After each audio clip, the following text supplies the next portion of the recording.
Hello. Julius is just going to give a brief presentation just before we get started. Yeah, absolutely. Good morning. I think it's still morning.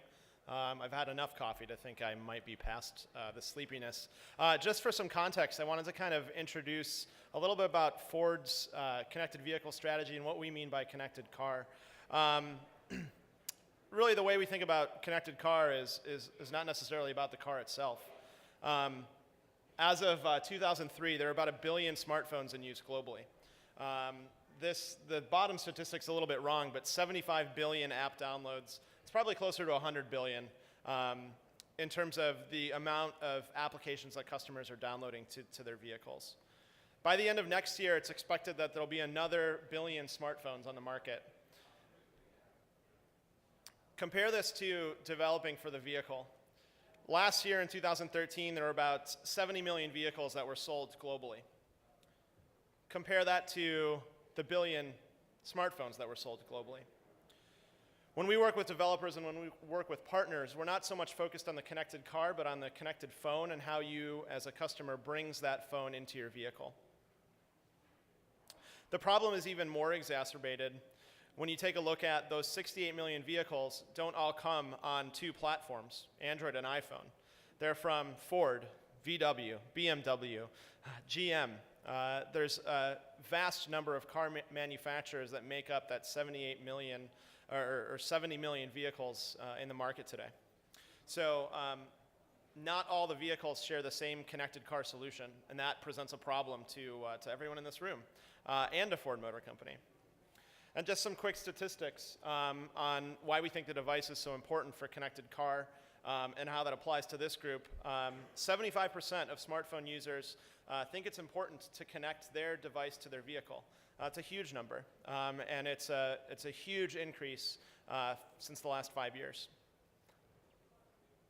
66% of smartphone users say voice control is important. Smartphone users are 2 times more likely to use their phone in their vehicle while they're driving if their in-vehicle technology doesn't meet their needs. So that's a very important stat for us to make sure that we're creating safe driving experiences for our customers. And probably the most scary statistic from my perspective as a car company who makes a business selling cars is that 42% of young adults between the ages of 18 and 24 would prefer to have an Android or an iPhone over a vehicle. That is a big problem because that age range are the customers that I need to sell vehicles to moving forward. So with that, I think David and I are going to have a fun discussion about kind of the future of connected car and connected vehicle. Cool. So that 42% actually seems low to me. Yeah, it probably is. It was a number from Gartner research, and it's still fascinating to think about. Really is. So, what are some of kind of the main attributes when you think about and talk about connected cars? Is it's mainly connecting music to the car, or connecting the car to the outside world, or talk a little bit about kind of the Yeah. So from our perspective, we look at car connectivity in 3 kind of pillars. The first is built-in connectivity. So what we have inside of our vehicles that is kind of part of the vehicle. AM/FM radio, which is kind of a one-way connection to the car.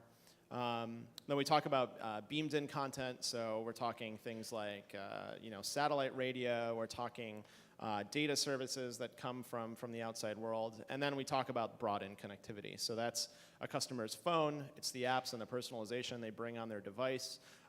They bring that to their vehicle. And in particular, in Ford vehicles, our technology sync allows for customers to use their apps that are on their phone inside of their vehicle. It allows them to specific apps, or they can kind of. Yeah, it's specific apps. So we actually work. We have a developer program similar to like an Apple or a Google. We have developer.ford.com. We use that as a basis for our platform, which we call AppLink. And we work with developers to create kind of voice-controlled in-vehicle experiences that can be used while driving. Off your device, so you can use it off your iPhone or your Android device, For those of you who have Blackberries, we still support BlackBerry. So if you have apps, the apps that you download, I talked about the 75 to 100 billion apps that have been downloaded. We talk about connecting those experiences to the vehicle. So you can take the Pandora that's on your phone today, bring it into a Ford Motor Company vehicle, and have voice-controlled access. So bring up all your stations that you may have. You can thumbs up and thumbs down stations. All of those experiences are kind of enabled by kind of this brought-in technology. Cool. So, what's probably most intriguing about connected cars to this audience and to kind of a marketing folks is the ability to potentially track user movements the way that we can on mobile, but with an added sensitivity to purchase intent. People who are in their cars are searching for directions to places, and it's kind of a local search with kind of an added ability to just go right away and get things. So while, of course, being sensitive to user privacy, what are some of the ways that you see the unique attributes?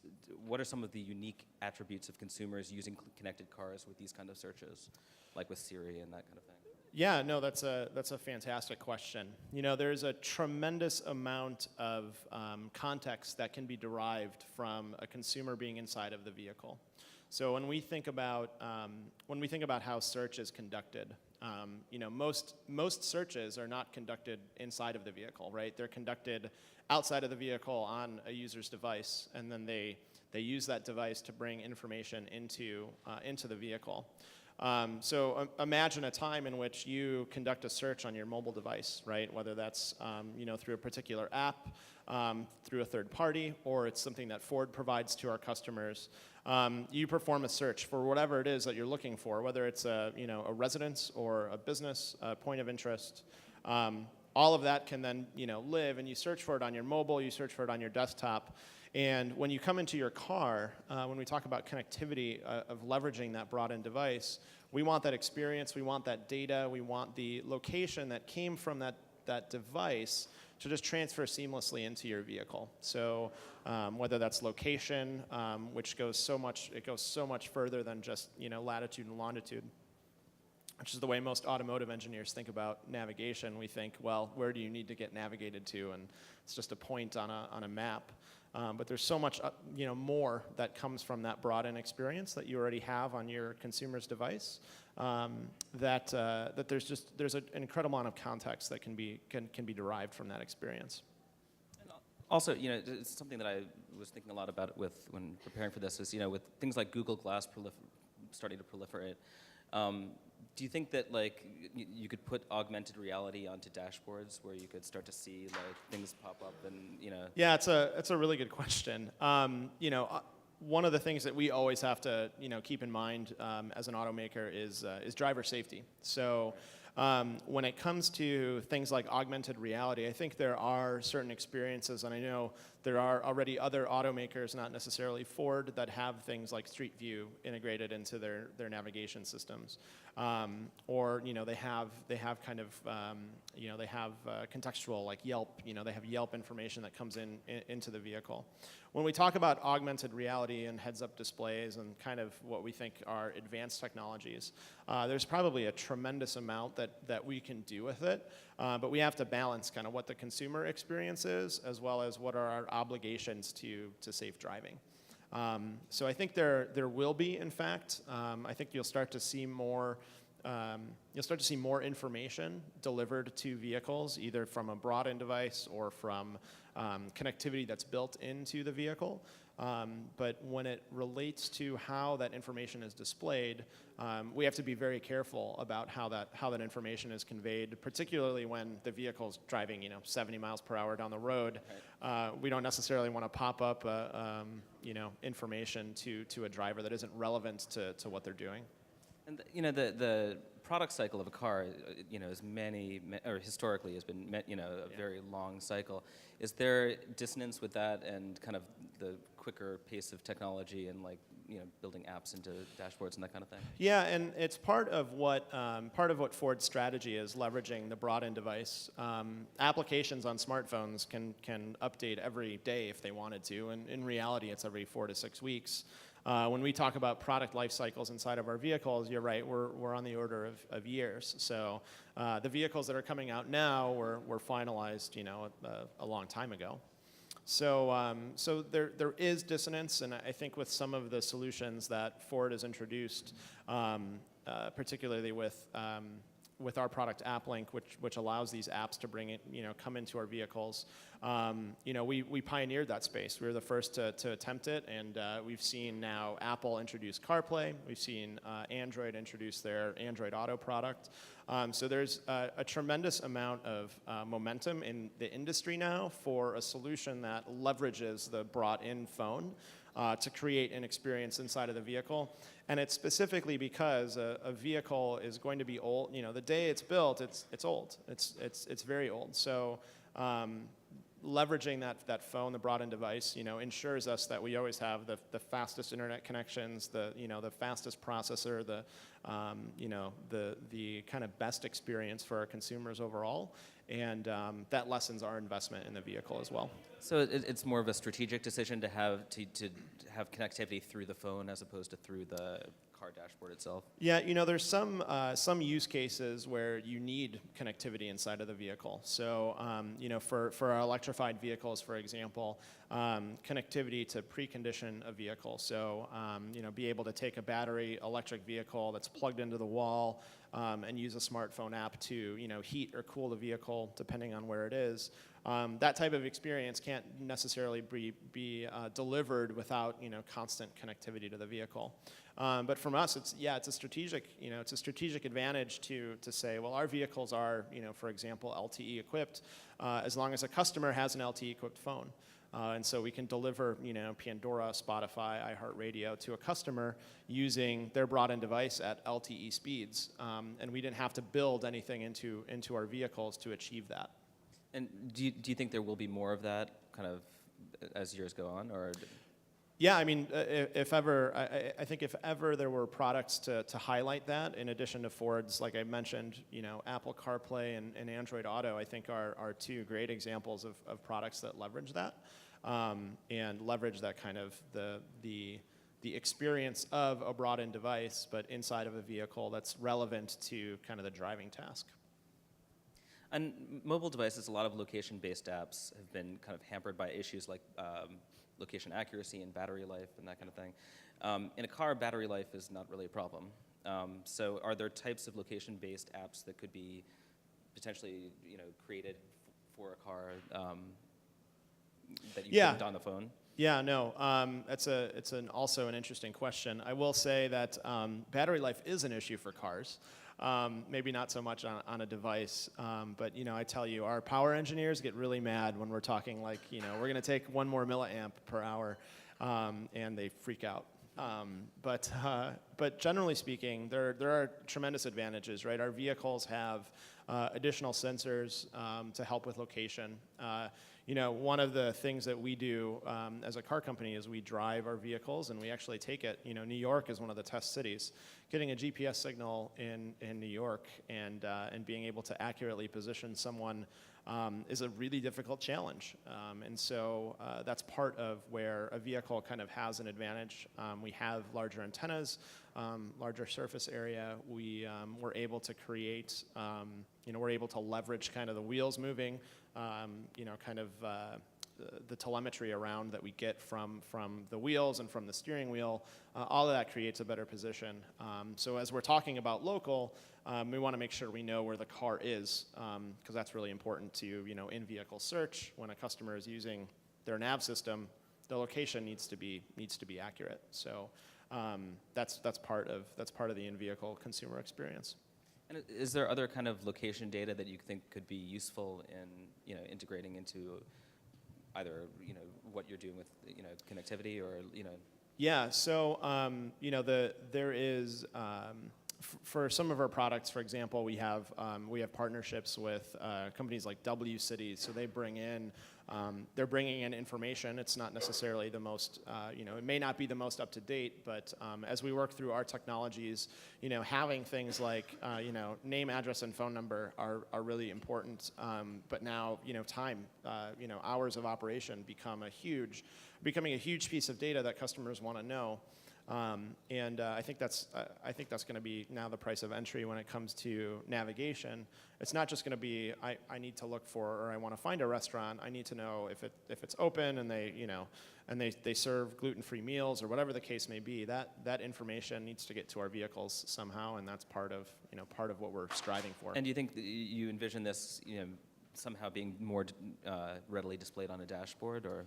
Yeah, I mean, as part of the search experience, right? We leverage voice, for example, inside of our vehicles. So our vehicles are pretty conversational. So we want to be able to present that information to a customer.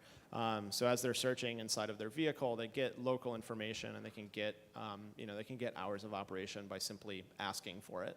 And I think that's going to be part of what consumers come to expect from a navigation system. Both they already come to expect it on their device, on their phone. So as they perform search on their phone, they're going to want that extra information. And in vehicle, it's going to be the same experience. Are there other kinds of local services that could be integrated a little bit more? I guess sort of the things that are specific to cars, like roadside assistance, or yeah, press a button and everything kind of. Yeah, I think there's a tremendous opportunity. For one, dealer dealer service.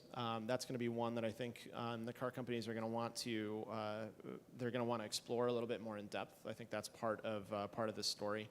In terms of other kind of services that can be offered inside of the vehicle based on location, I think as you look at, for example, events, right? A lot of people don't necessarily know or aren't aware of things that are happening in their area, and the only way they'd ever know it is because someone tells them. And so I would envision in the future we're going to see vehicles that can provide that information to a customer even without them asking for it. So basically, like provide information about things along your route as you're. Yeah, and it's along the route is great, and I think that's important. But it's really about where you're going, right? And having that context of I know I'm going to a location is actually more important than knowing that you're going along a route.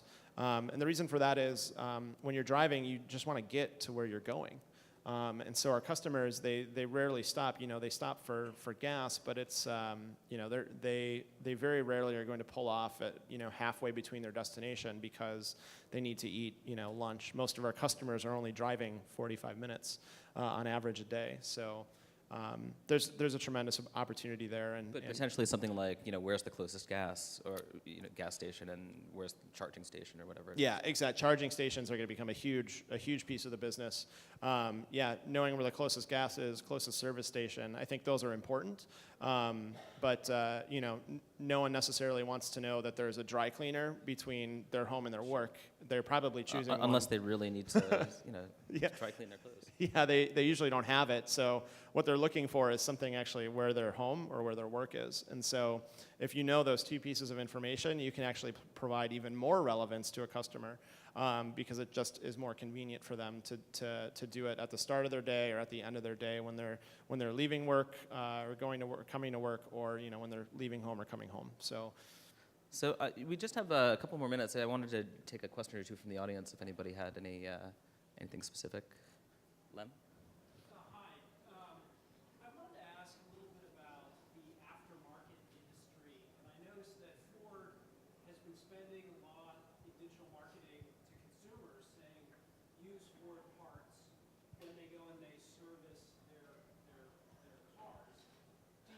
What do you see the connected car doing for aftermarket sales in the United States for cars in terms of parts and services? Do you think it'll have a big impact, or what are your thoughts on that? Yeah, certainly not my area of expertise. I can theorize a comment. A connected vehicle, whether it is through embedded connectivity or through a consumer's device, is going to bring our customers closer to us and us closer to our customers. So as we explore personalization with them, that experience, the connected car experience, is only going to kind of build brand trust, build a relationship kind of individually with customers, bring their personalization into the vehicle, and I would guess that that cascades into a relationship that then extends to their dealership and how they service their vehicle, kind of overall. So if you want to ask that question, I don't know if you're a Twitter user, I can forward that question to our digital marketing team, and they can maybe come up with a more concise or detailed answer depending on what they can provide. Cool. So I think if that's it, I think we're going to go into a break now. Thanks very much. Thanks, Jules. Thanks, David. And, Appreciate it. Come on back in 20 minutes.